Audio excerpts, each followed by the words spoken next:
New Zealand allrounder Glenn Phillips మరోసారి కళ్ళు చెదిరే క్యాచ్తో ఔరా అనిపించాడు. ఐసీసీ ఛాంపియన్స్ ట్రోఫీ 2025లో భాగంగా టీమిండియాతో జరుగుతున్న లీగ్ మ్యాచ్లో స్టన్నింగ్ ఫీల్డింగ్తో ఆకట్టుకున్నాడు. అతని సింగిల్ హ్యాండ్ డైవ్ క్యాచ్కు team India star batter Virat Kohli నిరాశగా పెవిలియన్ చేరాడు. ఈ స్టన్నింగ్ క్యాచ్కు కోహ్లీ షాక్ అయ్యాడు. అలా ఎలా పట్టాడని నోరెళ్లబెట్టాడు. ఈ మ్యాచ్ కోసం ప్రత్యేకంగా వచ్చిన అతని సతీమణి అనుష్క శర్మ సైతం ఈ క్యాచ్ చూసి అవాక్కైంది.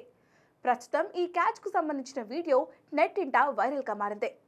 అయితే ఈ మ్యాచ్ సందర్భంగా న్యూజిలాండ్ ప్లేయర్ ఫిలిప్స్ గురించి ఓ ఆసక్తికర విషయాన్ని బయటపెట్టాడు.